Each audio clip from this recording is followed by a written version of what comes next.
Hello mga kakalikot! May gusto akong ikwento sa inyo kung bakit naisipan natin magkaroon ng libreng basic cleaning para sa mga rider natin na nababasa ang cellphone ng dahil sa ulan. Actually, hindi ko naman talaga ito pinalano. May isang pangyayari lang nitong nakaraang gabi na talagang nagbigay sa akin ng inspirasyon para gawin ito. Kalakasan ng ulan noon, gabi na, halos alas 12 na, nang may dumating dito sa shop ng isang Lalamove rider. Basang-basa siya. Pagdating niya, sabi niya sa akin, "Kuya, bukas pa ba kayo?" Sabi ko, "Oo, anong problema?" Sabi niya, "Kuya, nabasa kasi yung cellphone ko. Baka pag pinabayaan ko pa ito ngayon, lalo nang masira at matuluyan bukas." Kaya ang sabi ko, "Sige, tignan natin, gawin na natin." Pagpasok niya dito sa shop, nakapaalang siya. Basang-basa kasi, pati short at tsinelas niya. Sabi ko pa nga, "Pasok mo na yung tsinelas mo." Ang sabi niya, "Kuya, huwag na. Basang-basa kasi." Doon ko talaga nakita kung gaano kahirap ang trabaho ng mga rider.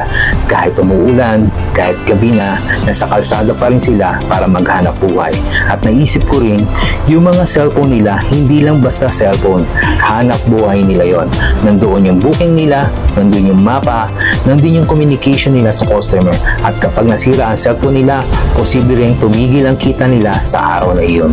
Kaya binuksan na natin yung cellphone, nilinis natin, pinatuyo natin, at ginawa na natin kung ano yung kailangan gawin para maagapan at hindi na lumala ang damage. Tapos, nung nakita niya na yung okay na yung cellphone, sobrang saya niya at ang sabi niya, "Yes, nakaligtas ako, nakaligtas ako." At alam niyo mga kakalikot, natuwa rin talaga ako. Bilang technician, normal sa atin na may magpagawa at inaayos natin at nagbabayad sila. Pero nung gabing yon, iba yung naramdaman ko. Nakita ko kung gaano siya kasaya dahil naagapan ng cellphone niya. Hindi na siya kailangang gumastos ng malaki at makakabalik pa siya sa trabaho niya. Pag-alis niya rito sa shop, nakakangiti siya at ako, masaya din. Tapos nung natutulog na ako, naisip ko ulit yung nangyari. Sabi ko sa sarili ko, bakit kaya hindi natin gawin to para sa ibang mga rider?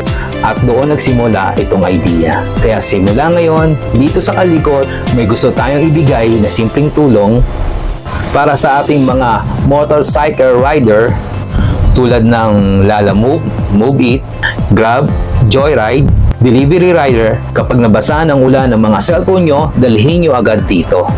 Kung basic cleaning, blower at pagpapatuyo ang kailangan para sa water damage ng cellphone nyo, akong bahala sa inyo.